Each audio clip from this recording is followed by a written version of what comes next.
उसके साथ साथ आपका एक सीयूईटी का एग्जामिनेशन होता है, वहां पे भी आपको पढ़नी पड़ेगी। तो अगर आप 12th में मैक्रो इकोनॉमिक्स को अच्छे से पढ़ रहे हो तो कितनी अच्छी बात है कि हमारा सीयूईटी का सिलेबस ऑलरेडी साथ के साथ कवर हो रहा है। इनके रिजल्ट कुछ डिलीटेड है, हाँ तो डिलीटेड मैं बता दूं क्या है, ठीक है। एक टाइम पे पढ़ने पड़ते थे, डिलीटेड है। इंडियन इकोनॉमी में से पॉवर्टी नहीं पढ़ना, पहले सुन लो, ठीक है। और दूसरा आपको क्या नहीं पढ़ना, आपको इंफ्रास्ट्रक्चर तो बिल्कुल पढ़ना ही नहीं है। सुन रहे हो मेरी बात को, इंफ्रास्ट्रक्चर और पॉवर्टी नहीं पढ़ना। किस नमस्कार, सत श्री अकाल, आदाब। मैं हूं आपका होस्ट एंड दोस्त अमान सिद्दीकी। स्वागत करता हूं आपका एक और बेहतरीन से सेशन के। तो आज हम डिस्कस करने जा रहे हैं इस वीडियो के अंदर इकोनॉमिक्स का कॉम्प्रिहेंसिव सिलेबस क्लास 12th का। और जब मैं बात करता हूं क्लास 12 की, तो हम लोगों को पता है कि यहाँ पे हमारे सामने दो बुक्स अवेलेबल हो जाती है, दैट इज मैक्रो इकोनॉमिक्स और इंडियन इकोनॉमिक डेवलपमेंट। अब अनलाइकली जो आप 11th क्लास के अंदर पढ़ के आए हो, आपने पढ़ी माइक्रो इकोनॉमिक्स और स्टैटिस्टिक्स। तो काफी सारे स्टूडेंट्स मेरे से पूछते हैं कि सर अगर हमने 11th के अंदर नहीं पढ़ा, हमने माइक्रो इकोनॉमिक्स ठीक से ध्यान नहीं दी, स्टैटिस्टिक्स पे ठीक से ध्यान नहीं दिया, तो क्या 12th क्लास के अंदर हमें कोई प्रॉब्लम होने वाली है? तो मैं आपको बताता हूं कि प्रॉब्लम यहां पे नहीं होगी। रीजन बीइंग कि यहां पे अब माइक्रो नहीं पढ़नी, मैक्रो पढ़नी है। बट देखो, दोनों का कहीं ना कहीं रिलेशन रहता है, वो तो मैं मानूंगा, बट इतनी कोई मेजर प्रॉब्लम नहीं आनी है आपको, क्योंकि माइक्रो अलग हो गई, मैक्रो आ गई, ठीक है। वहां पे आपने स्टैटिस्टिक्स पढ़ी, स्टैटिस्टिक्स की जगह यहां पे इंडियन इकोनॉमिक डेवलपमेंट आ चुकी है। तो आज हम इसी के ऊपर पूरा कंप्लीट डिस्कशन करने जा रहे हैं कि मैक्रो इकोनॉमिक्स के अंदर आपको क्या क्या पढ़ना है और इंडियन इकोनॉमिक डेवलपमेंट के अंदर आपको क्या क्या पढ़ना है, ठीक है। तो आज जरा स्टार्ट करते हैं। तो आज हम डिस्कस करेंगे पूरा का पूरा कंप्लीट इकोनॉमिक्स का सिलेबस, ठीक है, ठीक है। किसके लिए? सेशन 2025-26 के लिए, ठीक है। अच्छा देखो, वीडियो अच्छी लगे तो चैनल को सब्सक्राइब करना, वीडियो को लाइक करा करो और कमेंट करके मेरे को बताया भी करो कि कुछ जानना है आपको, कुछ भी बोलना है, कुछ शेयर करना है, तो आप वीडियो के नीचे कमेंट कर सकते हो, मैं उसका रिप्लाई आपको जरूर देने वाला हूं, ठीक है। तो आज अगर बात करी जाए तो बेसिक से स्टार्ट करते हैं। पहले 11th क्लास पकड़ लेते हैं। 11th क्लास के अंदर आपने क्या पढ़ा? आपने पढ़ी माइक्रो, ठीक है, हाँ जी। और उसके साथ आपने पढ़ी स्टैटिस्टिक्स, जिसको शॉर्ट में आप लोग स्टैट्स बोलते हैं, स्टैट्स, ठीक है। तो स्टैटिस्टिक्स और माइक्रो इकोनॉमिक्स दो पढ़ी। अब कुछ बच्चे बोलेंगे सर मैंने तो पढ़ी नहीं। अरे टेंशन की कोई बात नहीं है, आज जो मैं बताने जा रहा हूं उसके अकॉर्डिंग सारी की सारी चीजें आप लोगों की मैं अलाइन करवा दूंगा, डोंट वरी। बस वीडियो के अंदर एंड तक बने रहो, वीडियो देखो, शेयर करो, लाइक करो, ठीक है, हाँ जी। अब चलते हैं सबसे पहले सर बुक नंबर 1 जो है, चाहे आप इसको पार्ट ए बोल लो, 1 बोल लो, बुक 1 बोल लो, बात एक ही है, ठीक है। मैं इसको मैक्रो इकोनॉमिक्स बोलूंगा। मैं क्या बोलूंगा? Macro economics. और जब भी मैं मैक्रो इकोनॉमिक्स की बात करूंगा तो बेटा मैक्रो इकोनॉमिक्स एक बहुत ही इंपॉर्टेंट बुक होने वाली है आप लोगों की। अब मैं ऐसा जब भी बोलता हूं तो उसके पीछे कुछ ना कुछ रीजन है। उसके रीजन ये है कि देखो, आपको मैक्रो इकोनॉमिक्स, अभी इस टॉपिक्स पे आऊंगा, मैक्रो इकोनॉमिक्स आपको 12th में तो पढ़नी ही पढ़नी है, ठीक है, हाँ जी। उसके साथ साथ आपका एक सीयूईटी का एग्जामिनेशन होता है, वहां पे भी आपको पढ़नी पड़ेगी। तो अगर आप 12th में मैक्रो इकोनॉमिक्स को अच्छे से पढ़ रहे हो तो कितनी अच्छी बात है कि हमारा सीयूईटी का सिलेबस ऑलरेडी साथ के साथ कवर हो रहा है। मानता हूं सीयूईटी के अंदर कुछ टॉपिक्स एक्स्ट्रा होते हैं हर सब्जेक्ट के अंदर, ठीक है, हर टॉपिक के अंदर, हर चैप्टर के अंदर कुछ ना कुछ एक्स्ट्रा मिलेगा आपको, ठीक है। बट वो काम है मेरा कंप्लीट करवाना, वो मैं कंप्लीट करवाऊंगा। आपका काम है अभी सिर्फ जानना कि आपको डायरेक्शन क्या पकड़नी है, किस डायरेक्शन में चलना है। तो मैक्रो इकोनॉमिक्स को कोई भी अंडर एस्टिमेट नहीं करेगा। पूरे साल मैक्रो इकोनॉमिक्स पर अच्छा फोकस रखना है, अच्छे से कमांड लेके इसके ऊपर आनी है हम लोगों को, समझ गए? रीजन बीइंग 12th में तो पढ़ रहे हो, सीयूटी के अंदर भी आपको पढ़नी पड़ेगी। बुक मैं पहले बता के चल रहा हूं फर्स्ट डे से, ताकि एंड डे पे हमें कोई दिक्कत ना आए, ठीक है, हाँ जी सर। तो मैक्रो इकोनॉमिक्स क्लियर? हाँ जी सर। अब सर पढ़ना क्या क्या है इसके अंदर? वैसे तो अगर बात करें इसके अंदर 5 यूनिट हमें दिखाई देती है, मैं आपको बताता हूं कैसे। आपको 6 दिख रही होंगी बट मैं उनको 5 बना देता हूं अभी। आपको एक पढ़नी है नेशनल इनकम, एक पढ़नी है मनी एंड बैंकिंग, एक पढ़नी है इनकम डिटर्मिनेशन मल्टीप्लायर, एक पढ़नी है गवर्नमेंट बजट, और इन दोनों को मिला के आप 5th यूनिट बोल दो, that is balance of payment and foreign exchange rate, इसको बोल दो फॉरेन एक्सचेंज रेट बोल दो, ठीक है, हाँ। तो foreign exchange rate and balance of payment ये एक यूनिट है। तो 5 यूनिट आप लोगों को मैक्रो इकोनॉमिक्स के अंदर इस बार कवर करनी है, ठीक है। और सबसे पहले नेशनल इनकम से थोड़ा सा स्टार्ट कर लेते हैं। नेशनल इनकम बेटा एक चैप्टर ऐसा है जहां पे आपको बहुत सारी चीजें पढ़नी पड़ेंगी, दैट इज थ्योरी भी पढ़नी पड़ेगी, प्लस इसके साथ न्यूमेरिकल्स करने पड़ेंगे, न्यूमेरिकल्स करने पड़ेंगे। अब आप बोलोगे सर ये कैसे होगा? मैंने ऑलरेडी वीडियो के लाइव सेक्शन में आप जा सकते हो, जहां पे मैं लाइव लेता हूं, मैंने ये ऑलरेडी कवर भी करा दिया। नेशनल इनकम पूरा चैप्टर कवर करा दिया, थ्योरी, प्रिकॉशंस, न्यूमेरिकल सब कवर करा दिए, चाहे तो आप देख सकते हो, है ना। अच्छा, उसके बाद सर मनी एंड बैंकिंग। बेटा मनी एंड बैंकिंग बहुत अच्छा चैप्टर है, ठीक है। अगर आप मेरे से पूछो सर नेशनल इनकम कितने नंबर का चैप्टर है, तो मैं बोलूंगा 10 नंबर का, 10 मार्क्स का चैप्टर है ये। सुन रहे हो मेरी बात को? तो 10 नंबर का चैप्टर कितना ज्यादा वेटेज ले रहा है अपने पास, क्यों? क्योंकि मैक्रो इकोनॉमिक्स आपकी पूरी की पूरी 40 नंबर की है, लो 40 नंबर की ये बुक है आपके सामने। सर 40 नंबर में से 10 नंबर सिर्फ किसके पास है? मैक्रो इकोनॉमिक्स के पास। तो इंपॉर्टेंट तो अपने आप में हो जाती है ये यूनिट, ठीक है, हाँ जी। और एक न्यूमेरिकल गारंटी पेपर के अंदर आता है, ये आपसे सीबीएसई ने बोल रखा है, चाहे पेपर प्रीवियस ईयर के पेपर्स उठा के देख लो आप, एक बेटा आप लोगों को न्यूमेरिकल देखने को मिलेगा ही मिलेगा, ठीक है, हाँ जी। उसके बाद आता है मनी एंड बैंकिंग। अब मनी एंड बैंकिंग के अंदर देखो ये कितने का है? ये 6 मार्क्स का है। ये कितने मार्क्स का है? 6 मार्क्स का, ठीक है। इसके अंदर थियोरी है और बहुत लाइट हल्का सा थोड़ा बहुत न्यूमेरिकल का पार्ट है। वो क्या है वो मैं आपको बता दूंगा, ठीक है, जब मैं पढ़ाऊंगा सारी की सारी चीजें मैं बताता हुआ चलूंगा। तो मनी एंड बैंकिंग बहुत ही अच्छी यूनिट साबित होगी, 6 नंबर आपको ये देके जाएगी, ठीक है। हमें मैक्रो इकोनॉमिक्स के अंदर कोशिश ये करनी है कि 1 नंबर भी हम लूज ना करें पूरे साल में, ठीक है, हाँ जी सर। उसके बाद आता है आपके सामने इनकम डिटर्मिनेशन मल्टीप्लायर। ये काफी बड़ी यूनिट कहलाती है, ठीक है, अपने आप में बड़ी है, बच्चों को काफी डर लगता है इससे, बट हम आप लोगों को डर लगने देंगे नहीं बिल्कुल भी, क्योंकि ये 12 नंबर की है। तो ये अपने आप में ही क्या हो जाती है? अपने आप में ही इंपॉर्टेंट हो जाती है, ठीक है। 12 मार्क्स की यूनिट साबित होती है ये। अब 12 नंबर की यूनिट है तो 12 नंबर में क्या क्या पूछेंगे? तो सर सिर्फ थ्योरी तो पूछ नहीं सकते, 12 नंबर में न्यूमेरिकल्स भी देंगे, बिल्कुल सही। तो यहां पे आपको थ्योरी तो पढ़नी ही पढ़नी है, पूरी की पूरी थ्योरी हम पढ़ेंगे और साथ साथ में हम इसके अंदर न्यूमेरिकल्स भी कवर करते हुए जाएंगे, ठीक है। सर क्या एक न्यूमेरिकल इसमें से आता है? हाँ जी, एक न्यूमेरिकल सर्टेन है, यहां से आना ही आना है, ठीक है, हाँ जी। अब आगे चलें। उसके बाद आती है गवर्नमेंट बजट, बहुत ही इंपॉर्टेंट यूनिट है, 6 मार्क्स की यूनिट आपके सामने, 6 नंबर की यूनिट साबित होती दिखाई देगी, ठीक है, हाँ जी। तो सर 6 नंबर की जो यूनिट है, तो जैसे आपने बताया मनी एंड बैंकिंग 6 नंबर की है, तो इसके अंदर भी क्या हमें थ्योरी पढ़नी है? हाँ थ्योरी तो पढ़नी है, बट बहुत अच्छी बात है कि इसके अंदर भी न्यूमेरिकल्स मैं कराऊंगा, ठीक है, हाँ जी। तो यहाँ पे थ्योरी प्लस ज्यादा नहीं, एक न्यूमेरिकल है वो हम करेंगे, ठीक है। डेफिसिट्स में ऐसा आता है, अभी मैं आपको दिखाऊंगा सिलेबस, सीबीएसई की वेबसाइट पे जाके सिलेबस दिखाऊंगा, तो वहां पे भी दिखाऊंगा कहां से न्यूमेरिकल्स बनते हैं, ठीक है। ये वीडियो बहुत ही इंपॉर्टेंट है, अपने पास सेव करके रखना है इस वीडियो को। तो कभी भी सिलेबस में दिक्कत आए इस वीडियो को बार बार देख सकते हो, क्योंकि मैं बहुत अच्छी तरीके से सारी चीजें बताता हुआ चल रहा हूँ, ठीक है, हाँ। अब उसके बाद जो लास्ट यूनिट है, वो लास्ट यूनिट 2 चैप्टर में स्प्लिट कर देते हैं हम, एक है फॉरेन एक्सचेंज रेट और एक है बैलेंस ऑफ पेमेंट।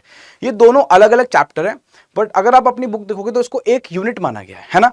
और दोनों को मिला के अगर हम दोनों को मिला दें तो दोनों को मिला के बेटा 6 मार्क्स की यूनिट है, ये भी 6 मार्क्स की यूनिट है, ठीक है, हाँ जी। पूरी थ्योरी बेस्ड है, पूरी थ्योरी, छोटा सा न्यूमेरिकल का पोर्शन है, हल्का सा बहुत लाइट, ठीक है, वो मैं करा दूंगा, ठीक है। अदरवाइज ये पूरी की पूरी थ्योरी है, पूरी की पूरी थ्योरी। तो इस तरीके से आपको मैक्रो इकोनॉमिक्स पढ़नी है, national income, money and banking, income determination multiplier, उसके बाद आपको पढ़ना है government budget, foreign exchange rate and balance of payment. इस तरीके से पूरी की पूरी मैक्रो इकोनॉमिक्स आपको करते चली जानी है। सर क्या ये 40 नंबर होगा? क्योंकि आपने बताया था मैक्रो इकोनॉमिक्स कितने मार्क्स की? 40 नंबर की है।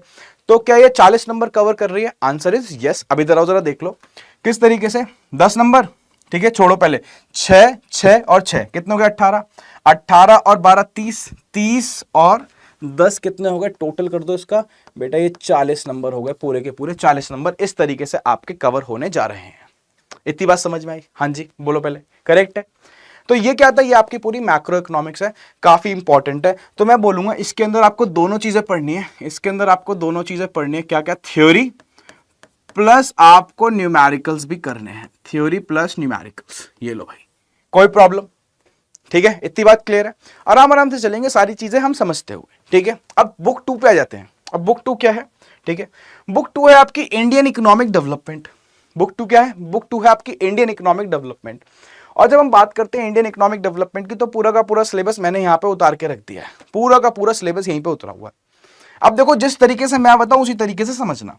देखो फर्स्ट यूनिट आपकी, यूनिट नंबर 1 जो है, ठीक है, वो है इकोनॉमिक डेवलपमेंट एक्सपीरियंस 1947 से लेके 1990 तक इंडिया का, ठीक है। और इकोनॉमिक रिफॉर्म्स उसके बाद जो हमने इकोनॉमिक रिफॉर्म्स करे थे 1991 के अंदर, जिसके अंदर एलपीजी पॉलिसी पढ़ते हैं, लिबरलाइजेशन, प्राइवेटाइजेशन एंड ग्लोबलाइजेशन, वो यहां पे हमें सारी की सारी चीजें कवर करनी, ठीक है, हाँ जी। तो इसके अंदर क्या क्या चीजें आती है? इसके अंदर काफी सारी चीजें आ जाएंगी जिस तरीके से मैं पढ़ाऊंगा। पहली बात तो ऐसे बताता हूं, चलो मैं एक तो आपको इंडिया का डेवलपमेंट एक्सपीरियंस पढ़ाऊंगा, ठीक है, 1947 से लेके 1990 तक, जिसके अंदर मैं पता है 3 चीजें कवर करूंगा। पूरा एग्रीकल्चर कवर करूंगा, पूरा इंडस्ट्रियल सेक्टर कवर करूंगा, ठीक है, और पूरा फॉरेन ट्रेड में कवर करने वाला हूं, एफटी पूरा का पूरा फॉरेन ट्रेड, ठीक है, हाँ जी। उसके बाद इसी के अंदर आप इकोनॉमिक प्लानिंग भी पढ़ोगे, इकोनॉमिक प्लानिंग इंडिया की, ठीक है, हाँ, टॉपिक बता रहा हूं, इकोनॉमिक प्लानिंग इसी के अंदर पढ़नी है। और सर क्या पढ़ना है, और उसके बाद बेटा इकोनॉमिक रिफॉर्म्स, यहाँ पे लिखा है ना इकोनॉमिक रिफॉर्म्स, ठीक है। प्लस इसके बाद हम LPG policy, liberalisation, privatisation and globalisation, जिसको एनईपी, न्यू इकोनॉमिक पॉलिसी भी बोलते हैं।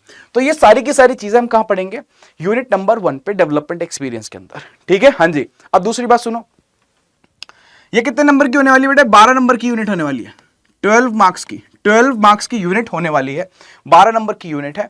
बहुत ही फायदा आप लोगों को करने वाली है unit, 12 number as it is दे के जाएगी, ठीक है। हाँ जी, एक एक नंबर जहां से मिल रहा है बटोरते चलो, बूंद बूंद से घड़ा भरेगा, ठीक है। कहीं आपको ऐसा लगता है सर 1 मार्क कट गया, 2 नंबर कट गया, कोई प्रॉब्लम नहीं, ये एक एक दो दो करके कब बहुत बड़ा अमाउंट बन जाता हमें पता नहीं चलता।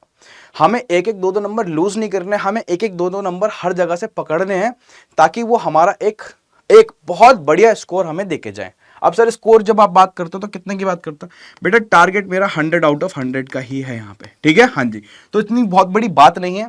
अगर हम पूरे साल कंसिस्टेंसी से पढ़ेंगे, ठीक है, रेगुलरिटी से पढ़ेंगे और जो सिलेबस है उस पर स्टिक रहेंगे अच्छे तरीके से, तो ये बहुत बहुत बड़ा स्कोर तो दिखाई नहीं दे रहा। समझ में आ रही बात, but provided if you are consistent and regular, ठीक है। ध्यान रखना, तो कंसिस्टेंट और रेगुलर रहना है पूरे साल, उस तरीके से हम सारी की सारी चीजें कवर करेंगे, प्रैक्टिस करेंगे, एमसीक्यूज करेंगे बैक टू बैक, ये सारी चीजें मैं आपकी कवर करा दूंगा, ठीक। अब यूनिट नंबर जब 2 आएगी आपके सामने, तो यूनिट नंबर 2 में आपको दिख रहा है करंट चैलेंजेस। अब भाई हमारे देश के सामने क्या क्या चैलेंजेस हैं, देश के सामने जो भी चैलेंजेस हैं हमारी इकोनॉमी के लिए, वो आपको पढ़ने हैं, ठीक है। तो सर पहला क्या पढ़ना है बेटा, HCF पढ़ना है, HCF human capital formation, HCF human capital formation पढ़ेंगे।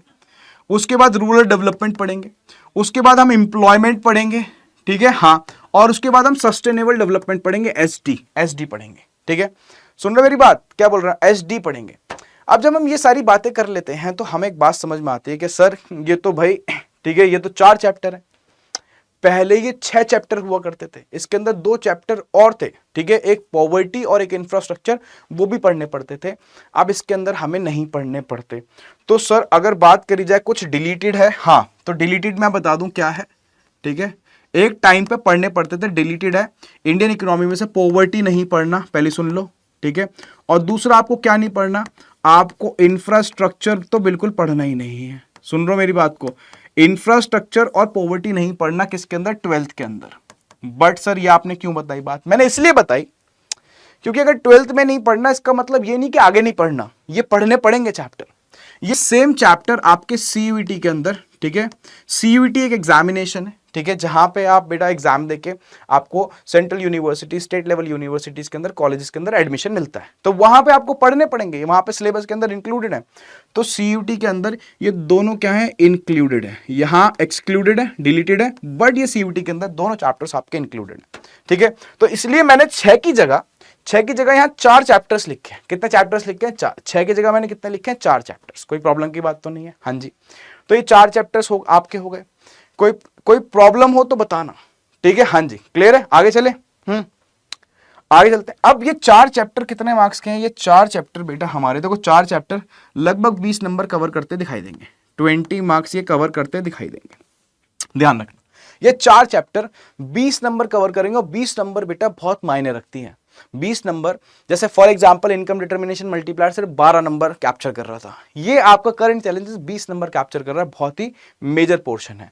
तो ये आप मेरे से पूछो सबसे इंपॉर्टेंट क्या है, मैं बोलूंगा ये 4 चैप्टर आपको टिप्स पे करने हैं, इसमें से 1 नंबर भी लूज नहीं करना, बहुत सिंपल चैप्टर्स हैं, बहुत ही direct theory chapter, direct theory, ठीक है। हाँ जी, उसके बाद आते हैं लास्ट पे। अब लास्ट क्या है बेटा, 3rd यूनिट है हमारी कंपैरेटिव स्टडी, ठीक है, या comparative experience of India in comparison of its neighbours. अब नेबर्स के अंदर जो नेबरिंग कंट्रीज है उसके अंदर 2 ही कंट्री आपको पढ़नी है, इंडिया का कंपैरिजन चाइना से, इंडिया का कंपैरिजन पाकिस्तान से, बस 2 कंट्रीज आपको पढ़नी है, उसके अलावा कुछ नहीं पढ़ना, ठीक है। कंपैरिजन करना है कुछ बेसिस पे, इकोनॉमिक ग्रोथ पे, डेमोग्राफिक प्रोफाइल पे, मैं आपको बताता रहूंगा, हम कंपेयर करते हुए चले जाएंगे और चैप्टर हमारा कंप्लीट होता चला जाएगा। इवन मैं ये भी बताऊंगा कि इन यूनिट में से कौन कौन से किस किस टाइप के क्वेश्चन आपसे पूछे जाते हैं, ठीक है, करेक्ट है। तो ये कितने नंबर की हो गई, ये आपकी 8 नंबर की हो गई, 8 मार्क्स की ये यूनिट साबित होगी, ठीक है भाई, 8 नंबर की। तो इस तरीके से अगर हम देखें 12 और 8 कितने हो गए, 20, और 20 और 20 कितने हो गए, 40 नंबर। तो इंडियन इकोनॉमिक डेवलपमेंट ये भी आपकी 40 मार्क्स की है। तो यानी आप क्या बोल रहे हो, कि सर 40 नंबर की मैक्रो एंड 40 नंबर की इंडियन इकोनॉमिक डेवलपमेंट दोनों को अगर हम मिलाएं तो कितने नंबर के हो गए? 80 नंबर। 80 नंबर हो गए नहीं हो गए? आओ इधर, ठीक है, इधर देखो, अगर मैक्रो की बात करी जाए, मैक्रो इकोनॉमिक्स की, तो आपने देखा 40 number. Sir IED Indian economic development 40 number, तो पूरा पेपर जो थ्योरी का है वो आपका 80 मार्क्स का हो गया, करेक्ट है? हाँ जी सर। तो सर बाकी के 20 मार्क्स कहाँ चले गए? बेटा 20 मार्क्स चले गए आपके प्रैक्टिकल में, डोंट वरी, मैं उसमें भी हेल्प कर दूंगा आपकी। 20 मार्क्स और 20 में से 20 नंबर मिलेंगे, टेंशन नहीं, ठीक है? तो इस तरीके से 100 मार्क्स का डिवीजन है ये। तो ये आपकी थ्योरी है और ये आपका प्रैक्टिकल है। सर प्रैक्टिकल के अंदर क्या करना होता है? प्रैक्टिकल के अंदर स्कूल वाले आपसे एक फाइल बनवाएंगे, ठीक है? वो फाइल बनेगी, बाहर से कोई एक्सटर्नल इन्विजिलेटर आएगा, ठीक है, एग्जामिनर वगैरह आएगा, वो आपसे कुछ क्वेश्चंस पूछेगा और आपको उसके बेसिस पे आंसर करने होंगे और आपको मार्क्स अलॉट करे जाएंगे। उसके अंदर भी आप लोगों को हेल्प करती जाएगी, करेक्ट है? तो इस तरीके से पूरा का पूरा इकोनॉमिक्स आपका 2025-26 चलने वाला है, ठीक है? मैक्रो पढ़नी है और इंडियन इकोनॉमिक डेवलपमेंट पढ़नी है, बट इन सारी चीजों में एक चीज नहीं भूलनी है सर। क्या? क्योंकि सर बाद में टाइम नहीं मिलता, बाद में टाइम नहीं मिलता। आपको बेटा सीयूटी एग्जामिनेशन नहीं भूलना, इसकी तैयारी पहले दिन से ही माइंड में रखनी है कि सर जब भी हम पढ़ाई कर रहे हैं तो हमारे माइंड में होना चाहिए, बैक ऑफ द माइंड में होना चाहिए कि सीयूटी से रिलेटेड कंटेंट क्या है, ये मैं पढ़ रहा हूँ, क्या ये सीयूटी में आता है या नहीं आता? क्योंकि लास्ट मोमेंट पे जब आपके पास सिर्फ 1 महीना बचता है तो सिलेबस पहाड़ जैसा दिखाई देता है, वो गलती आप लोगों को नहीं करनी है। तो कहीं ना कहीं आप लोगों को पैरेलली 12th के साथ अपनी सीयूटी की तैयारी जारी रखनी है। और जब भी सीयूटी की बात करता हूं तो इसके अंदर आपको इंडियन इकोनॉमिक डेवलपमेंट नहीं पढ़नी, इसके अंदर बेटा माइक्रो और मैक्रो पढ़नी है, ध्यान रखना, यही तो सबसे इंपॉर्टेंट बात है। तो पूरे साल आपका ध्यान तीनों बुक पे होना चाहिए। पहला तो आपका मैक्रो पे होना चाहिए जो दोनों जगह कॉमन है। दूसरा आपका आईईडी इंडियन इकोनॉमिक डेवलपमेंट जो 12th में आती है। तीसरा माइक्रो इकोनॉमिक जो आपसे सीयूटी में पूछी जाएगी। तो मैक्रो और माइक्रो ये सीयूटी में पूछी जाएगी और ये दोनों आपसे 12th में पूछी जाएंगी, यानी आपका फोकस तीनों पे बना रहना चाहिए। माइक्रो पे फोकस कम रखो, कोई प्रॉब्लम नहीं, बट थोड़ा थोड़ा टाइम उसको आप लोगों को देना पड़ेगा क्योंकि सीयूटी की तैयारी 1 महीने में बड़ी दिक्कत कर देती है। तो पूरे साल आपके पास टाइम है, काफी ज्यादा टाइम है? डेली आपने आधा 1 घंटा भी निकाला तो भी आपका काम बन जाएगा, ठीक है? हाँ, बाकी मैं हूं यहाँ पे, क्लियर है भाई? तो ये था हमारा बेटा क्या पूरा का पूरा सिलेबस। अब आप मेरे से बोलो तो मैं आपको एक बार यहां पे दिखा भी देता हूं, ठीक है? हाँ देखो इधर आओ, थोड़े से टॉपिक्स भी दिखा देता हूं इकोनॉमिक्स का सिलेबस, ठीक है? 25-26 का है ना? ये लो इधर आओ, ठीक है? तो इकोनॉमिक्स का सिलेबस 25-26 का, ठीक है? आई होप सबको दिख रहा है ये, ठीक है? नहीं दिख रहा तो मैं इसको जूम कर देता हूं, ठीक है? इधर देखो, ये तो 11th क्लास का है, 12th का देखना जरा ढंग से। 11th, ये आ गया 12th आपका, ठीक है भाई? ये दिख रहा है? देखो इधर आओ, देखो सबसे पहले national income and related aggregates 10 number, ठीक है? Money and banking 6 number, income determination multiplier 12 number, government budget and economy कितना 6 नंबर, और बैलेंस ऑफ पेमेंट, इसके अंदर फॉरेन एक्सचेंज रेट भी है, ये भी 6 नंबर। सर एक इंडियन इकोनॉमिक डेवलपमेंट, वही मैंने आपको बताया 12-20-8 है ना? तो development experience 12 number, current challenges 4 challenges हैं, human capital formation, rural development, उसके बाद आपको एम्प्लॉयमेंट अनएम्प्लॉयमेंट और सस्टेनेबल डेवलपमेंट कितने नंबर का? 20 नंबर का, और डेवलपमेंट एक्सपीरियंस ऑफ इंडिया और उसका कंपैरिजन उसके नेबर से, ये कितने नंबर का? 8 नंबर का। तो इस तरीके से 40 नंबर आपके डिस्ट्रीब्यूट हो गए इधर, 40-40-80, और प्रोजेक्ट जो आपको बनाना है वो 20 नंबर का आप लोगों को बनाना है। इस तरीके से पूरी की पूरी चीजें आपकी क्या हो गई, ठीक है, सेग्रीगेटेड हो गई, ठीक है भाई? समझ में आ गई बात? तो देखो ये जो वीडियोस थी इसलिए इंपॉर्टेंट थी कि ताकि आप लोगों को एक अंदाजा लग जाए पूरे साल आपको पढ़ना क्या है, ठीक है? हाँ, एक बार जरा नजर भी मार लो, बाकी ये तो सब मैं आपको बताऊंगा ही। एक डिटेल वीडियो और लेके आऊंगा जहां पे मैं इंडिविजुअल टॉपिक्स के अंदर एंट्री करूंगा और मैं उसका रिलेशन बताऊंगा कि सीयूटी से क्या रिलेशन है। क्योंकि देखो कभी कभार ऐसा होता है, हम लोगों के माइंड में डाउट होता है। डाउट क्या होता है कि सर चलो हमें पढ़ना है, हमें बोर्ड्स का भी पढ़ना है, हमें सीयूटी का, दोनों का साथ में पढ़ना है, बट पढ़ना क्या है हमें यही नहीं पता। तो वो रिलेशन मैं स्टैब्लिश कराऊंगा एक और वीडियो के अंदर, जहां पे मैं आपको बताऊंगा जब आप तैयारी कर रहे हो बोर्ड्स की तो साथ साथ में सीयूटी की तैयारी किस तरीके से करी जा सकती है, ठीक है? तो आशा करता हूं आप लोगों को वीडियो अच्छी लगी होगी। वीडियो अच्छी लगी तो लाइक करना, कमेंट करना, और क्लासेस में आना स्टार्ट कर दो, लाइव क्लासेस ले रहा हूँ मैं, पढ़ा रहा हूँ, ठीक है। हाँ सेशन चल रहे हैं, नेशनल इनकम करा दिया है, क्लासेस देख लेना, आगे क्लासेस आ रही हैं, वन शॉट भी डालने वाला हूँ। तो सारी की सारी चीज़ें आप लोग देखना स्टार्ट कर दो, क्योंकि पूरे साल बने रहोगे, कंसिस्टेंट रहोगे, तभी आप स्कोर कर पाओगे और तभी आगे जाके आपको एक अच्छा कॉलेज मिलने वाला है, ठीक है। तो मिलते हैं अगले सेशन के अंदर। टिल देन नमस्कार, सत श्री अकाल और आदाब। मिलते हैं अगले एक और धमाकेदार सेशन के अंदर।